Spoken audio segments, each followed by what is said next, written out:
Good afternoon, everyone.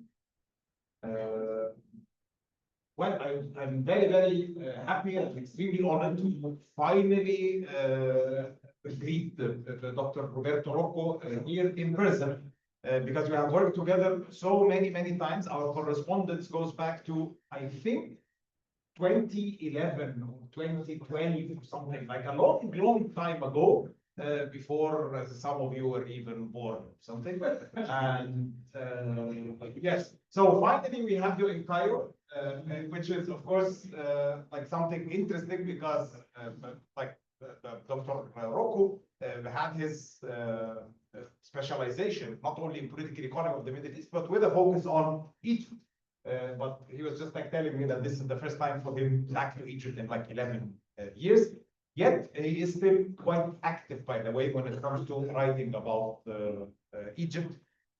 So let me just like very quickly introduce Professor Roccu for the audience before giving him the floor. So he joined the Department of European and International Studies at King's College in London in December 2012. He holds a PhD in International Relations from LSE, from the London School of Economics and Political Science. Roberto's research is located in the tradition of critical international political economy with a regional focus on the Middle East and the Mediterranean. His work looks at this region as an integral part of the global political economy, thus seeking to bridge international political economy literature, which too often sees the Middle East through the lens of oil, and the literature of the political economy of the Middle East, historically dominated by area studies, community and global entanglements that have significantly transformed the region, especially over the past half century. So we were honored already because Professor Roccu authored this very interesting and very timely piece, thinking about Egypt and Saudi Arabia in relation to each other, but also in a global perspective. And this is pretty much has been the spirit of your work. I mean, as a political economist working on the region. So without further ado, please. Yeah, you will just like have to get rid of the tea. So I'm nearly done. We can offer you another one, I can promise you. So yes, please. So we are all ears.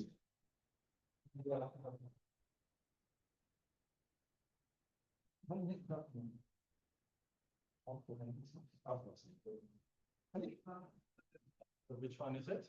Do I need to hold one or? I think if we just like put it there, it will be just like that. I mean, I'm Italian, so I tend to speak quite loud anyway. So I don't think you'll have any issue in understanding me here, or anyone who might be joining us online.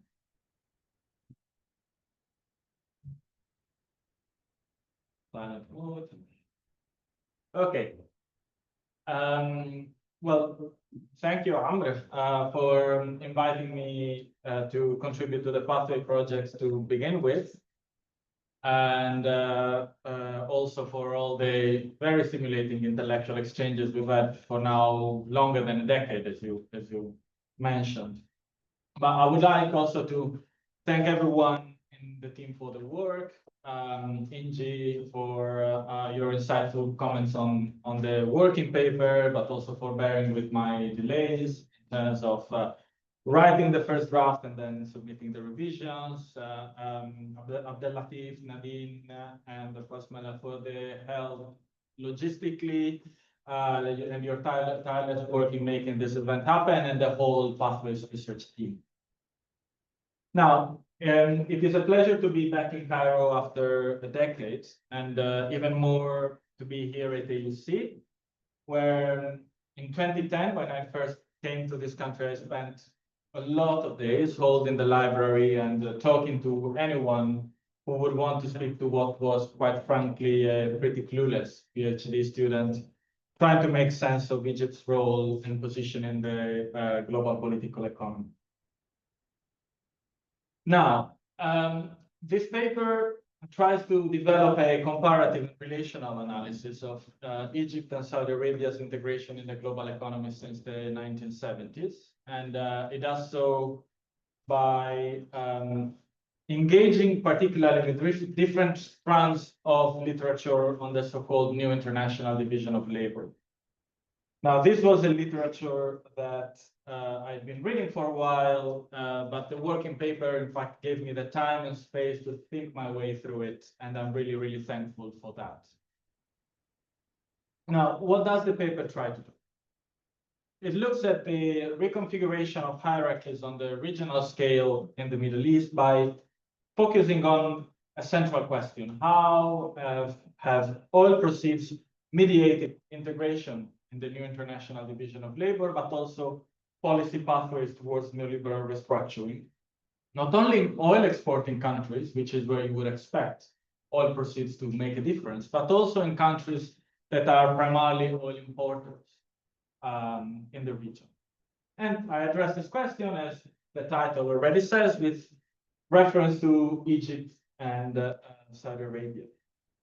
Now, if by now in the international political economy literature, it is pretty much commonplace that the 1973 so-called oil crisis was a global turning point for the rise of neoliberalism, I suggest that the same also occurs on the regional scale, but in ways that are highly differentiated depending on where we look at.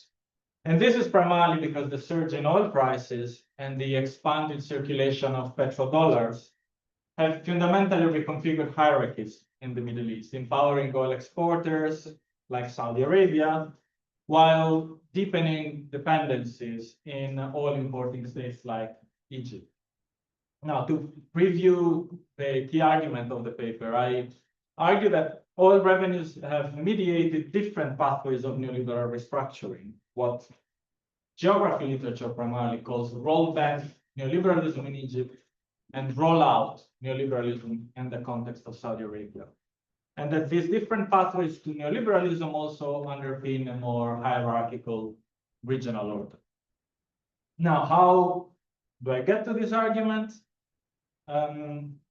In my work, I build on really two main bodies of literature. One is the fantastic country-based work that has been conducted to examine political and economic transformations and continuities in different countries of the region, and that is perhaps best exemplified by the work by Stefan Hertogs on Saudi Arabia and Amr's work on Egypt. I also build on a literature that is more explicitly global in its framing of the region. Authors like Adam Haniyeh, Laleh Khalili, Rafik Ziadah, Sharyl Blonsky, Chris Anderson, and more. Now that I'm mentioning them, I realize they all come from source. That's interesting in itself in terms of the geographies of knowledge production about the region. But I try to further these bodies of work in two main ways. First, collectively, this body of work has established the global scope and implications of the oil accumulation circuit. And within these, I look more specifically at the effects that this has on where and when the international development regime, by which I mean primarily international financial institutions like the IMF and the World Bank, have intervened in the region, and hence this also has an impact on the type of economic restructuring that you see, because clearly Saudi Arabia doesn't have to enter into standby agreements with the IMF and has a different way of performing its policy powers, right? Compared to Egypt, that instead has been on recurrent IMF programs, and right now, actually, the discussion is picking up again, right? Along these lines. Now, the second way in which I try to build on this literature is by centering the implication these transformations have for hierarchies on the regional scale, focusing particularly on Egypt's increasing really subordination not only to the US globally, but also to Saudi Arabia region.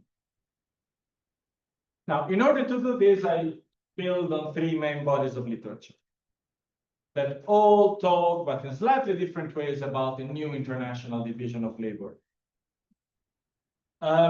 One comes primarily from Germany originally and is more world system oriented. The other one is actually a tradition that I personally find the most productive to think about the redeployment of rent, and that's been developed predominantly in Argentina, looking at ground rent in the context of agricultural commodity production. For instance, soybeans in Brazil right now, rather than, for instance, oil or natural gas. But the underlying idea is that ground rent, which is anything that comes out of exploiting the gifts of nature, as Marx originally called them, has a way of working globally, as we turn it into capital and as we reinvest it elsewhere, that is relatively independent of the specific type of product that you're looking at. Be that, I don't know, cocoa in the case of El Salvador or Ghana, or be it oil in the case of the GCC. Okay, I will come back to this in a moment. The third strand of literature is that comes from the work of the British Sri Lankan thinker, Ambalavaner Sivanandan. And his work is helpful in the context of this paper because it frames integration in the new international division of labor in terms of integration into what he calls new circuits of imperialism. Now, these differences notwithstanding, these different strands of literature looking at the new international division of labor agree on one fundamental claim, which is that technological transformations, especially but not exclusively related to the microelectronics revolution and what we now see, I don't know, in microchips, silicon chips, and so on, but even the logistics revolution, have reshaped and reorganized the labor process and its division on a global scale. Now, when we're looking at countries like Saudi Arabia, let's start from Saudi Arabia, because Egypt in this respect, it's relatively easy. But I will come to Egypt in a moment. Countries like Saudi Arabia, because their integration in the world market has taken the form of exporting primary commodities such as oil, in this case even through extractive and highly polluting industries, have only experienced industrialization as a form of rent subsidized, inward-oriented, globally uncompetitive, and hence relatively backward manufacturing sector, primarily serving the domestic market. Historically, Saudi Arabia, this was predominantly really petrochemical, so lengthening the oil value chain domestically, but with not so much happening in terms of export beyond the relatively small regional setting. Again, I'm saying small, but then you look at the whole Arab world, and then you look at Europe, it's very Eurocentric, saying this is small, when Europe itself as a continent is really just a corner of our planet. But so in Saudi Arabia, industrialization has historically been relatively inward-oriented, globally uncompetitive, because it has been rent subsidized. This is the fundamental claim that emerges from the Argentinian literature on the new international division of labor I mentioned before. Now, this type of integration is the type of integration that you associate more with what Philip McMichael calls colonial international division of labor, or other authors call classical international division of labor. And in the case of Saudi Arabia, I think that this prior integration in the classical division of labor has conferred an advantage because it has provided revenues that can be mobilized to attempt integration in the new international division of labor at higher levels, higher echelons, so to say, than countries like Egypt, which do not have as much of this rent, as much as in Egypt too, you have some sources of rent, but not of the same scale, clearly, as Saudi. This is why Saudi Arabia aims to build electric vehicles right now through SEER, for instance, and the Lucid Motor partnership, while Egypt seems to have remained somewhat trapped in sectors like textiles, garments, and to an extent some electrical equipment, but not really high value-added manufacturing products. Saudi Arabia has exploited revenues deriving from prior integration to fast-track and how to say, elevate its integration in the new international division today. Now, Sivanandan is especially helpful within this framing because it helps us connect, as I mentioned already, the new technologies typical of the new international division of labor to transformations in how political and economic power is exerted in a, at least formally, post-colonial world. In other words, the new circuits of imperialism are not only based on silicon chips and containers, but they are political too, and they manifest themselves through the actions of international organizations. I've already mentioned the IMF and the World Bank, but even the European Union, the EBRD, the African Development Bank are all part of what in this paper I call the international development.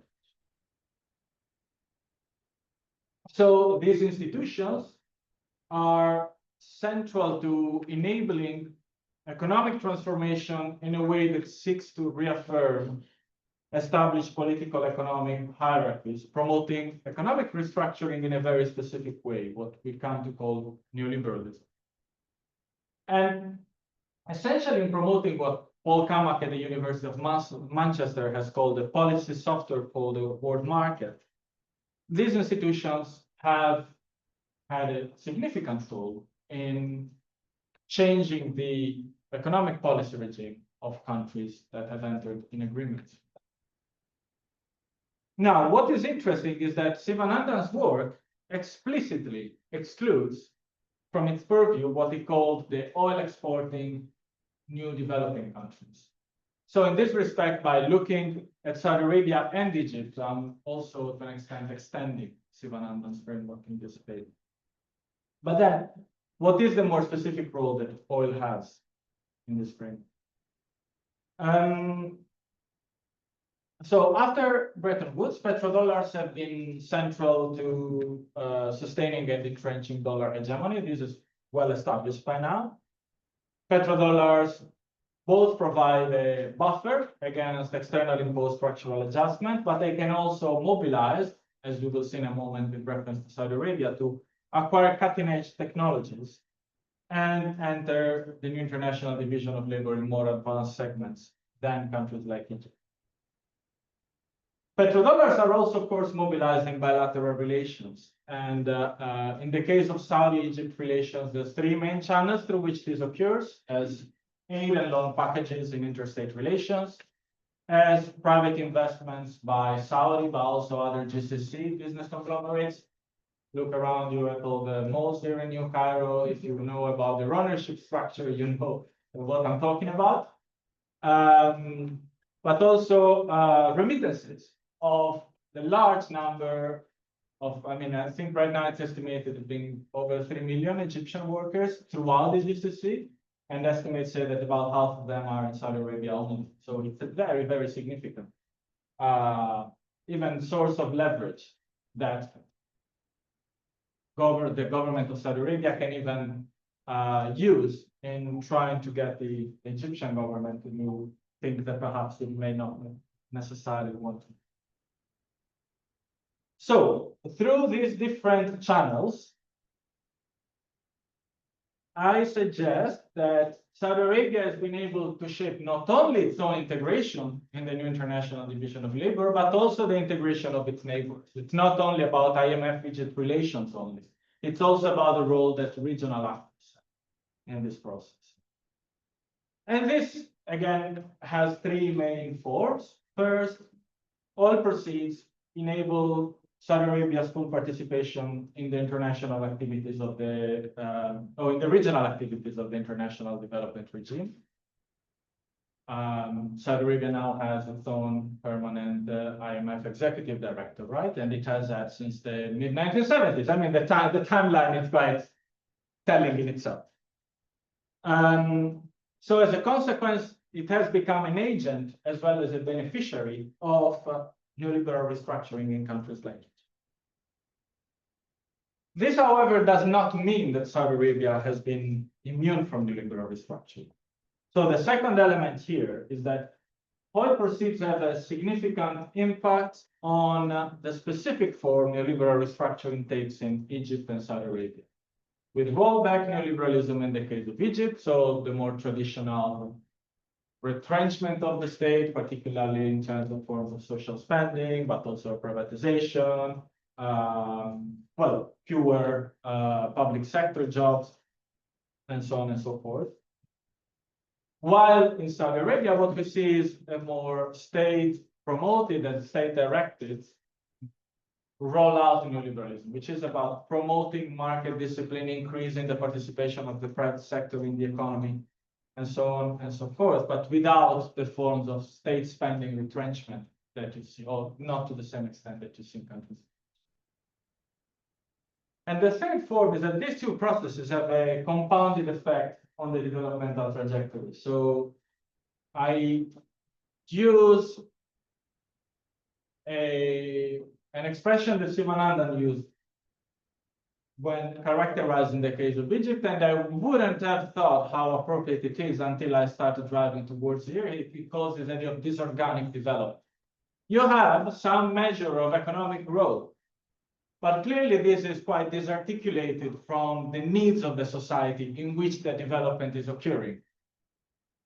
Giant infrastructural projects with limited impact on economic growth or job creation, a lot of relatively low value-added service jobs, all the most, again, one such example, right? So it's a form of, it's not the development, it's not underdevelopment. It is a form of development, but it's a development that is disorganic because it's quite apart from the needs of the society in which it is occurring, okay? While in the case of Saudi Arabia, what we have is that it has experienced, or rather, it has leveraged its own position of privileged subordination within the new circuits of imperialism towards a measure of technological catch-up. That is, however, itself fraught with tensions and contradictions. It is enjoying the privileges of privileged subordination, but the subordination means that these privileges are significantly constrained. Now, if I have a few minutes, I will illustrate briefly with reference to Egypt first and then to Saudi Arabia. Again, in the field I come from of international political economy, it is now well established that petrodollars fueled heavy dollar-denominated borrowing that resulted in the early 1980s, what is called the first third world debt crisis. This often in the literature is discussed with reference to Mexico, Argentina, Brazil, but even if not to the same scale, Egypt also falls on the regional scale in a similar category because the 1980s are the years in which you start experiencing more recurrent fiscal crisis than you did prior, right? Now, the results of this debt crisis in the 1980s in Egypt was an intensification of the external pressures toward neoliberal restructuring that, of course, had been already in place in a very stop-start way since the mid-1970s within Qatar under Sadat. Now, these pressures have taken primarily the form of policy conditions. You all know this probably, imposed by IFIs and other institutions in the international development regime going in the direction of, again, what I mentioned earlier, rollback neoliberalism. And these have resulted in a weakening of both the macroeconomic and the redistributive capacity of the Egyptian state, which has been only partly masked by the large military economy engaged historically in the production of consumer goods, but now not only, as the work by Yazid Said, for instance, has demonstrated very, very clearly. Now, in this context, for Egypt, integration in the new international division of labor has resulted in greater participation in global value chains. According to a study by the EBRD, Egypt, among the 34 countries that are EBRD funding recipients, was the one that has experienced the greatest increase in global value chain participation between 2000 and 2018. I think this is important to bear in mind because often we say, Egypt is not globalized enough. Maybe it's globalized in the wrong way, but because this participation is actually now by regional standards pretty high. It stands at basically now half of Egypt's exports have GBC linkages by 2018. By now, we can probably expect that to be even higher. Although, unfortunately, Egypt doesn't provide provide data for the input-output tables that UNCTAD has on GBC participation. Now, I would say maybe it's not a particularly fruitful form of integration rather than not being integrated. Why am I saying this? Because about 80% of the GBC linkages Egypt has are what are called forward linkages. With Egypt considered, and here I'm quoting from the BRD report, strong in export of raw materials and intermediate goods needed for export production of firms in other countries. Now, additionally, these GBC linkages are heavily concentrated in petrochemical sector and electrical equipment, leading to an export basket that still has a significant presence of raw materials, agricultural products, and textiles. So between GBC participation and more general export data, we come to a picture of an economy that is trapped in relatively unsophisticated manufacturing and the element of primary products, essentially. Now, the approach I'm developing is relational, so I'm also looking at how GCC monarchies have contributed to this outcome. And there's different ways in which this has happened. One has been, I mentioned it already, to an extent leveraging the remittance card to increasingly even impose conditions on their own assistance packages, which are increasingly coordinated with those of multilateral donors and international financial institutions. So GCC monarchies, and particularly Saudi Arabia and the UAE, have become, in Amr's own words, de facto underwriters of IMF Egypt deal. So there is a clearer coordination here that wasn't in place in the 2000s, let's put it that way. Now, GCC-based corporations have additionally taken advantage of Egypt's economic situation to invest in real estate development, in tourism, land reclamation, and agribusiness. And especially in the latter, their investments have been shown to even have a predatory effect. Here I would direct you towards the work by Chris Anderson, was shown how even the pursuit of food security by GCC countries in Egypt is actually endangering food security in Egypt. Okay, so it has really it becomes not a positive sum game, but almost a zero-sum game where more agricultural food production for GCC countries means less for Egypt. And so what we're looking at in the case of Egypt is, as I mentioned already, what Sivanandan would characterize as this organic development.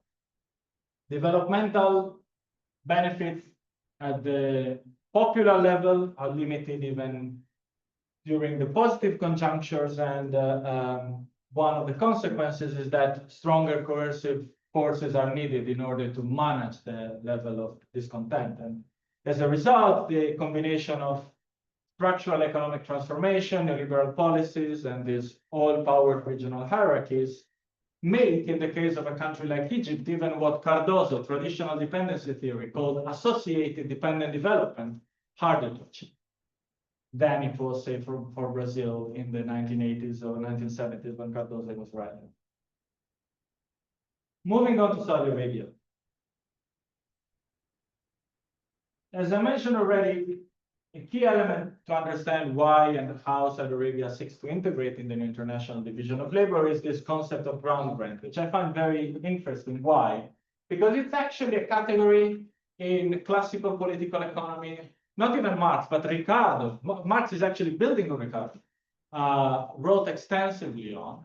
But then it's a literature that is quite neglected when you look at literature on rent in the Middle East today, or on the rentier state. The actual idea of the ground rent is underexplored. And this ground rent is important, as I mentioned already, because it means that you have to redeploy domestically part of the rents to try and foster industrialization. But since industrialization is rent dependent, it never becomes competitive. It's almost like you're getting to the ISI plateau through a different route. And what is interesting, I think, about Saudi Arabia today is that I think over the past decade and a half, petrodollars have been mobilized to try and overcome these limits that Brent subsidization poses on industrialization, but try to integrate higher. I think it ends up running into similar problems that take a different form, but the attempt was clear to try and upgrade and allow Saudi Arabia to achieve some sort of technological catch-up. And this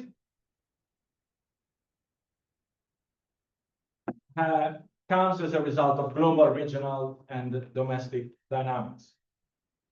The global ones are by now increasingly investigated. It's primarily the PIF's investments, particularly in the Silicon Valley, with the petrodollar recycling now mobilized towards the sort of developmental leapfrog that has a strong, particularly discursively green orientation. Then how much of that actually comes into practice is a very, very different question, but also emphasis on automation, emphasis, as I mentioned, also on EV production. On a regional scale, I have already mentioned with reference to Egypt how petrodollars have been used to establish and entrench regional hierarchies. And this is not necessarily new, because we saw that, for instance, even in the reconstruction of Beirut through Solidaire in the 2000s, with Rafik Hariri essentially a conduit of large GCC investments in the urban renewal of Beirut that have been ravaged by war. But there is also an additional benefit that these regional hierarchies create, which is, I think, very helpful to see from the perspective of Egypt. Why? Because Egypt, over the past decade, has engaged, I would say, in at least 3 non-really developmental initiatives, primarily foreign policy initiatives. Mentioned earlier that Egypt is globalized, but in a wrong way.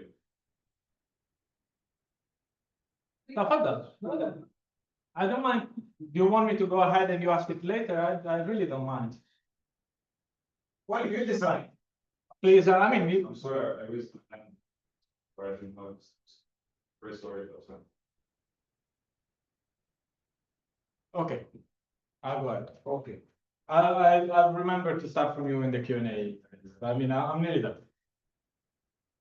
I was saying at least 3 foreign policy initiatives. Whose benefits for Egypt are not as clear cut, but the benefits for Saudi Arabia are very, very visible. 1, participation in Operation Decisive Storm against Ansar Allah in Yemen. 2, participation in the blockade against Qatar. What do you mean? You supported it, you? No, you. Sorry? There was a diplomacy. Yes. No, No, you didn't impose it. Okay. Support, yeah, sorry. Support for the blockade against Qatar. That's better way to put it. Sorry, you're right. And then the transfer of the 2 Red Sea islands of Iran and Sanafir, right? That was a big, there was a big public uproar, even a court ruling, and eventually President Sisi still decided to go ahead with allowing the islands to, or Egypt to cede control over those 2 islands. Then I know there is a long history about claims to who those islands belong to in terms of sovereignty, but that's a discussion we can get onto into the Q&A if you want. I think the 3 things that. Sorry, just like conclude, and then we can open the floor. Yes. The thing is that many of them have classes at 2, so that's why if you just like allow 10 minutes or so. No, yeah, I'm done then. Okay, but going back to the upgrading efforts, there are 2 main obstacles that I think the Saudi economy is likely to face. One is the heavy reliance of the Saudi private sector on migrant labor. Okay, why does this matter? Migrant labor accounts for more than 80% of private sector employees. So unless you only use public sector enterprises, essentially, but that's not the plan, right? According to Saudi Vision 2030. you're very unlikely to convince businessmen whose business model really is about keeping labor costs low to invest in high-level R&D and development to achieve technological catch-up. This is a major problem, which is compounded by the fact that you have increasingly what, again, Stephen Hertog calls citizens outsiders in Saudi Arabia. So more and more Saudi citizens who feel hard done by because the historical social contract that you study, you take a degree, you take a second degree, and then you find public sector employment is increasingly starting to hit a wall, to the point that in 2023, there were 400,000 new entrants into the labor market in Saudi Arabia, and only less than 25,000 jobs had been created in the public sector, okay? So this creates some significant frictions in the historical social contract upon which the Saudi economy was based. The second one is that technological catch-up via new international division of labor is still fundamentally dependent on technologies that are imported from abroad. And we have very little evidence of the fact that Saudi Arabia will become anything more than a consumer and at best an adapter of these technologies rather than an actual innovator. And that is actually quite important. But then what is certainly true is that by exploiting its position of privileged subordination on the global scale, deriving from its historical role in propping up dollar hegemony, particularly in the early 1970s, Saudi Arabia has fostered and benefited from the emergence of these new regional hierarchies. Now, I've given you a sense of the type of argument that this paper makes. So for Egypt, it has resulted primarily in growing economic dependence and disorganic development. For Saudi Arabia, it has benefited from privileged subordination to the US, but has also remained constrained by it. And while this paper looks primarily at these developmental trajectories, I think that this approach I'm presenting here can also shed light on other questions and debates around the political economy of the Middle East today, including, I don't know, rising geopolitical tensions, particularly around Gaza, the fragile ceasefire, the reconstruction to come, and what this means even in terms of normalization with Israel. A stuttering energy transition, particularly now that we can clearly see that there is a decline in the political interest and will to seriously address the climate crisis.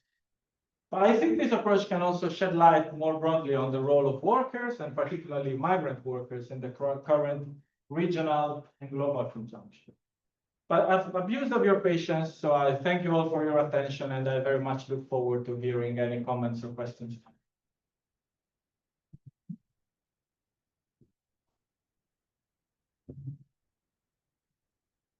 We may start with Yes, please. Would you mind introducing yourself briefly? So I'm a senior VC, different science major than federal, of course, around political economy. So I wanted to ask, you mentioned before that Egypt. Hold on. Does anyone have a pen that has pen? No one is pen. That's not Here you go, I have it here. I'm a pen. Because I have it there. Go ahead. Yeah, sorry. So my question is, so my question is,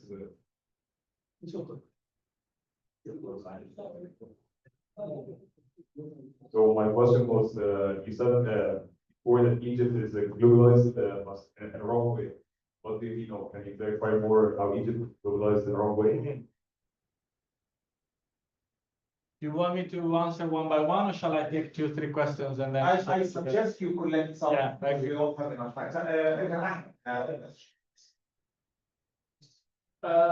Really quick, I'm just correcting the point that you mentioned 3 points of Yemen, the blockade and stuff. I'm just making sure that you mean the 3 things that have agreement, Egypt and Saudi Arabia. Yes, I don't know what the blockade has to do with the maybe I'm confused because I was making at the same time. Okay.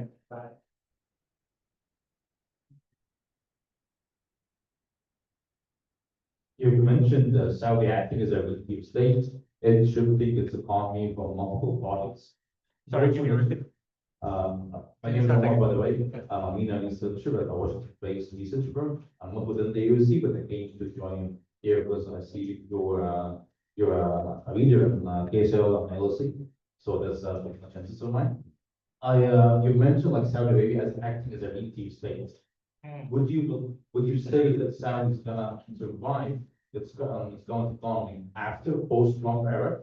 Because currently what we're seeing is them shifting from mega construction projects, NEOM, and what they used to basically after exporting the natural resources into AI, utilization of mega investments. There's a whole shift in the Vision 2030, but I believe this is propelled by the Trump administration.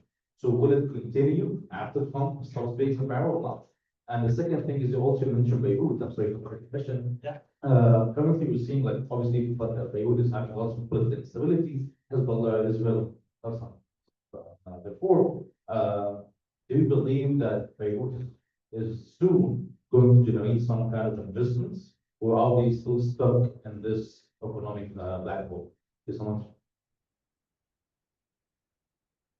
There's a question just behind you. My name is Abdul I'm leading the Sustainable Development Translation at PUC. And I wanted to ask the question first one regarding Saudi Arabia investment in innovation. You mentioned the fact that Saudi still imports innovators, and we see a linkage.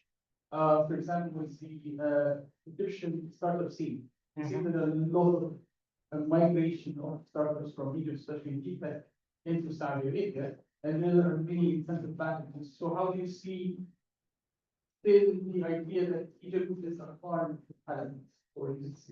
And also, and that's related to Saudi investment in data centers for AI and cloud computing after the visit of Trump and the whole thing with Trump trade against Silicon Valley. Companies on board and creating a channel for Saudi investments into Silicon Valley, but indirectly into Saudi Arabia. How do you see this? And I just looked at the very quick numbers on the investment in Muslim Riyadh. So basically, the big establishment for the entertainment restoration. So in 2019, they spent more than 3.1 billion Saudi riyals, and it generated, I think, less than $1 billion Saudi. So many people are seeing it a leakage of money, and it's not really a lot. While the Saudi investment authorities keep saying this creates jobs. So now how do you see the post job creation in Saudi Arabia in comparison to the post job creation in country? Okay. Wow, that's. Are there any other questions? Yes, please. Next round. I mean, it's just that. I suggest you address them so that those who are going at 2. Okay, yeah, let's do that. And then, can you stay after 2? Okay. So we can do a second round later. Okay, great.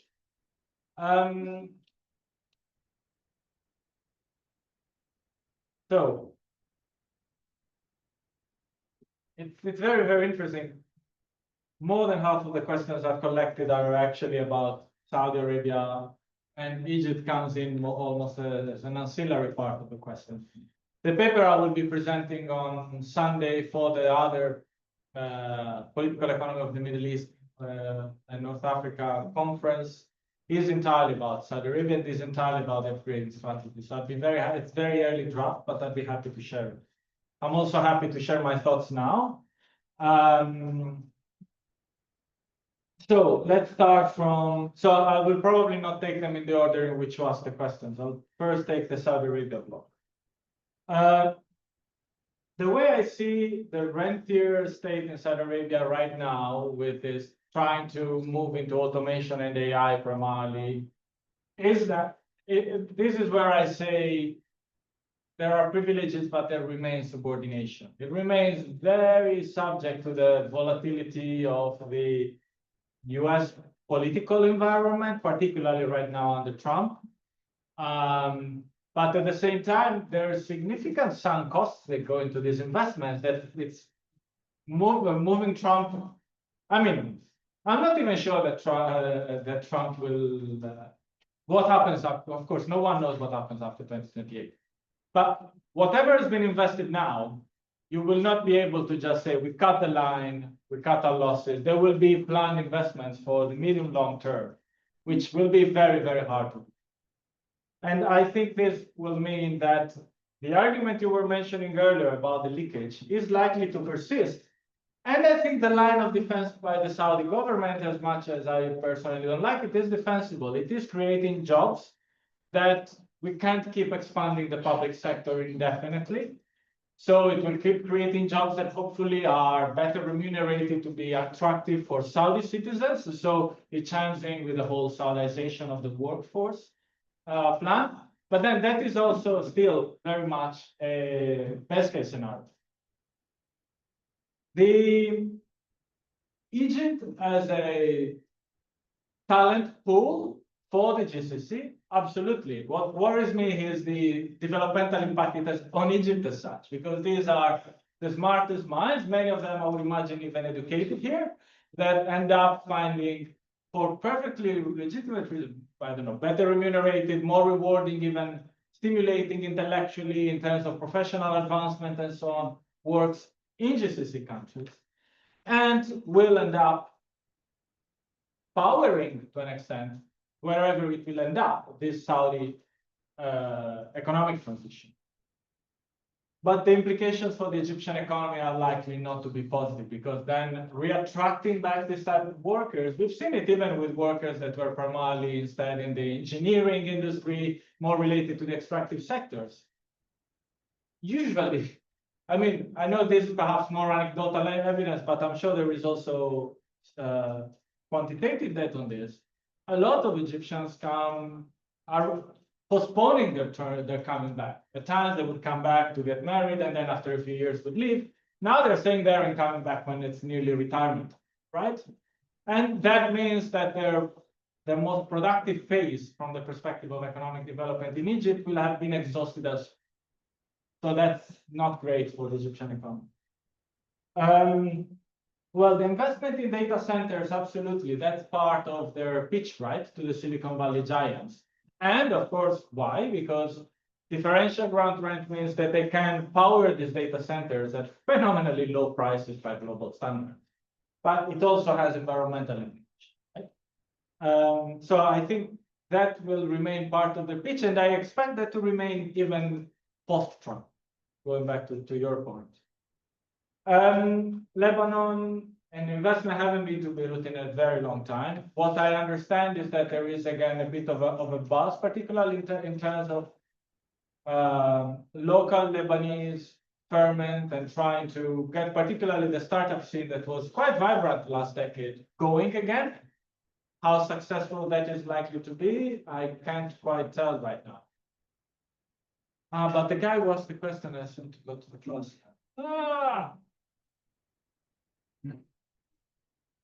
So that's a beautiful purpose. Globalization, but in the wrong way. Why? That's what I wrote.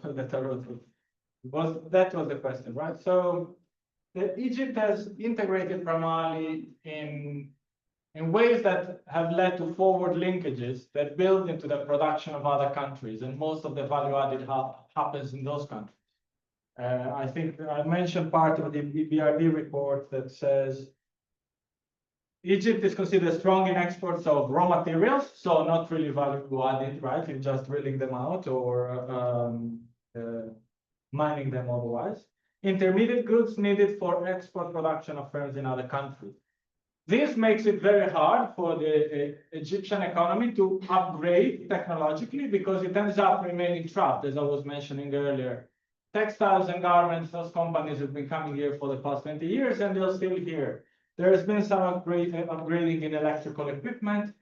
What I find most interesting is that the elements where it seems that more upgrading is likely to occur, or perhaps is also occurring, is partnerships with Chinese companies, not Western companies, which I think is actually very, very indicative of why no matter what we think, sitting in our armchairs in London, many countries in the global south see China as a more reliable partner than other countries because they leave and there are some benefits, or they stay and they keep investing.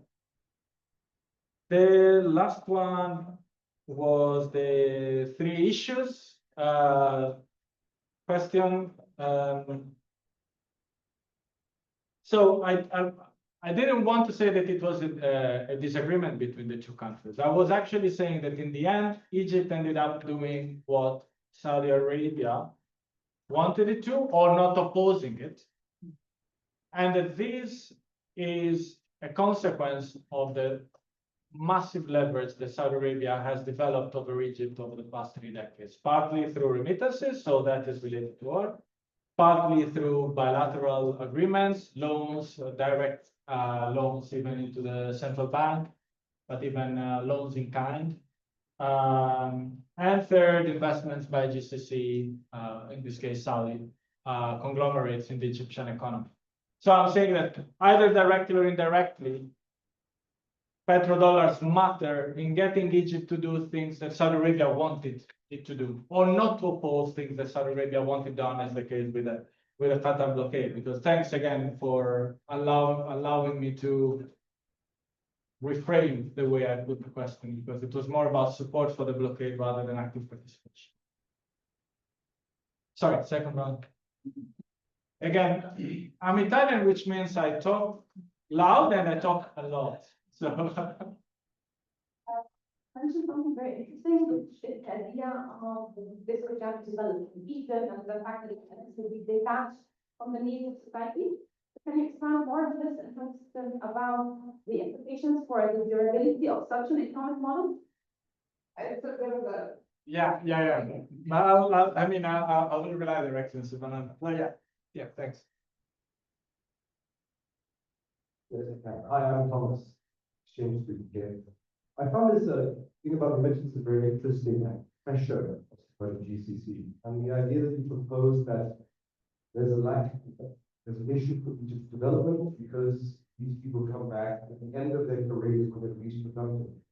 And while we don't have micro-level remittance data, a lot of this, I would presume that of the $30 billion that come back in Egypt, these retirees or soon to be retirees, but 20-year retirees, are investing into Egypt. Now, is it productive investment? I don't know. But does the regime want them to be here and contribute in an equitable, diversified development? Or do they prefer find money, foreign capital into housing projects, which are creating a bubble, which may or may not hurt?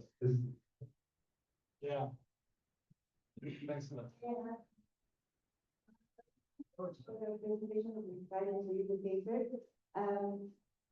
To ask, refer to the work of Chris Henderson, and his paper here refers to wealth capital and expansion in our countries, including Egypt, as a form of self-imperialism. Given how wealth capital is acting as a mediator for domestic imperialism in the region, and not only on an economic level but also militarily. So I wanted to know what you think of this framing. And second question about choosing like conceptually or framing the paper as Egypt versus Saudi Arabia rather than Egypt versus GCC as a block. What nuance do you think on analysis of the country level adds Saudi Arabia? Okay, yeah.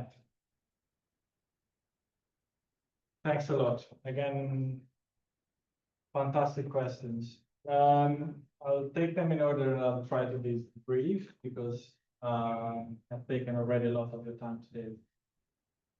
So this organic development, I'll give you the same example that Sivanandan gives in his original paper. As I mentioned, it was a British Sri Lankan.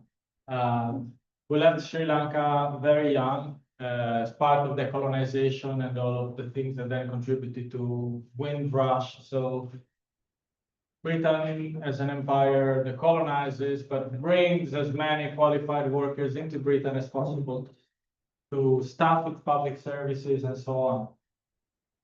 But he actually looks at how this organic development in the context of Sri Lanka led basically throughout the South Asian basin all the way to the Persian Gulf. Sri Lankans in the mid-20th century were known to be the best carpenters. They start being essentially siphoned up by GCC. Back then they were in GCC countries, so the monarchies of the Gulf. And essentially this leaves a massive skill gap within Sri Lanka that ends up leading to much higher levels of import of lower quality carpentry products, primarily from South India. So you get people who, because I mean, as migrants, they could see a personal advancement, live in the country, essentially leading to a skill gap that, and this while the economy was to an extent modernizing, to an extent developing. So it was clearly disorganic in terms of the needs of society, right? And I mean, most examples that have been brought up even during this conversation. Now, you mentioned Egyptian bright guys going to work in the, or bright people going to work in the startup scene in GCC countries, particularly UAE and Saudi more because of all of the regional hustle.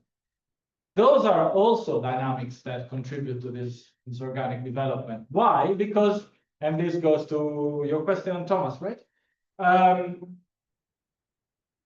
These remittances will be coming into Egypt, will perhaps end up affecting aggregate growth indicators in a positive way. But the developmental impact they will have on the Egyptian economy beyond GDP, if you are thinking of development as more than growth, which I strongly do, then it will be problematic, right? Which then, your other part of the question was, does the Egyptian state want them, or the Egyptian regime want migrants that are contributing through remittances to come back here with their own ideas, with their own plans? And I think that is perhaps the element that I find most troubling of the political economic model in Egypt right now, which is the extent to which it has gone back to an economy where the military has transformed its role, but it has expanded it massively in ways that make it much less willing to partner with private actors that are not willing to serve its own strategic interest in addition to the economic. So I think that's an issue. Is it directly related to this? Because otherwise I have the two questions. For the military, because you go outside, they could have used to invest in Egypt. There are certain growing sectors, and there are investment opportunities over there. But the problem is there is an inequity part when it comes to accessing connection with the military. The military doesn't operate at home. It operates with the private sector. But I think this operates with certain players through subcontracting. The problem is subcontracting challenge that if you have connection to a certain high-ranking officer in the military, then you could access a contracting period for years. But if not, you can't. So the thing is, especially when there is a factor, the dealings give room to certain people. So if you are adult and you have the money, you have the investment, and you have the connection, you have the incentive to come back home because you would have a very good opportunity. But most people don't. And because you need to remediate this by having investment, as you said, Thomas, you'll be buying properties and renting them out. Yeah. And that will need to feed to the speculation. Will feed into the investments in agriculture industry, because basically you can't guarantee you'll have the same access to information and connections with that's yeah, I think thanks for complimenting my answer. I think I agree with all of that. That there is, and that is where then you have the author, where I think the authors that focus on the chronism on the Egyptian economy have a point. What I agree less with is that they tend to say that chronism has a problem with Egypt, when in fact, chronism is, I think, constitutive of how neoliberalism works. Look at Trump and Elon Musk and Jeff Bezos and Stephen Cook, first time he met Trump, he gave him a gold-plated iPad and kiss the ring type of thing. I mean, that's cronyism to me. It's not something that you only see over there in the global south, right? But I still have you two questions. Sub-imperialism. I'm actually writing a paper on this. I think it can help, particularly to connect the developmental to the military dynamics. So I think that's a potentially valuable entry point. One element that I'm thinking about in that paper is how you can think of sub-imperialism in a specific way with reference to GCC countries. But then you have another sub-imperial power in this region that acts through very different channels, and that is Israel. And I think that's another dimension of the conversation that when you're looking at what's happening in Egypt, we haven't covered today, but post-Gaza, post-2023, I don't think it's a discussion that can be avoided any longer.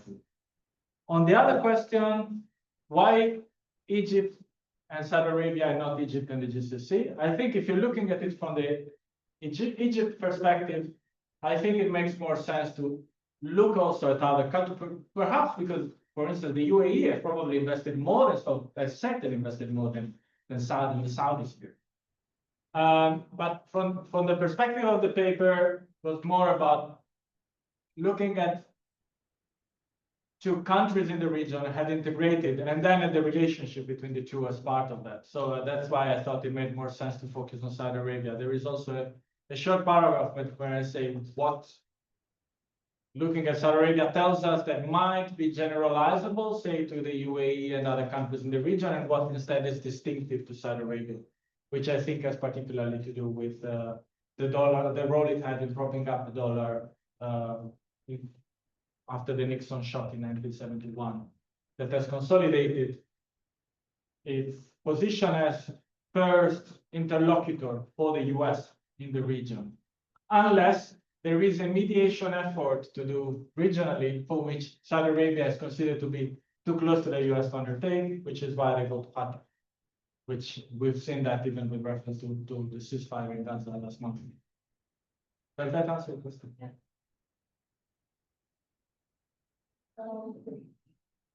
Another question? I mean, I'm happy to keep going, but you probably want to go somewhere else.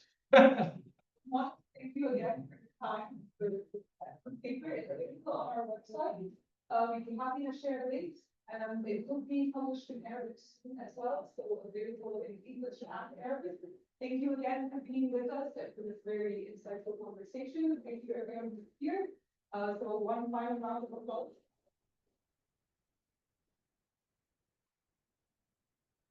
And I'll be having some food if you want to come and chat. You can come and talk to me. I'll mostly be listening because of the tune. Stop share. What do we do? Someone else will do it. Okay. Thank you again for inviting me. And the Catholic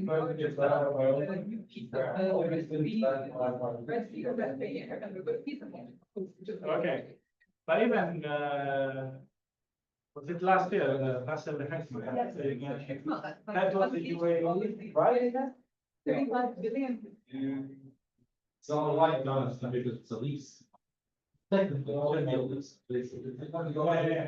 Thank you so much. It's a pleasure meeting you. Thanks for coming. You better have to.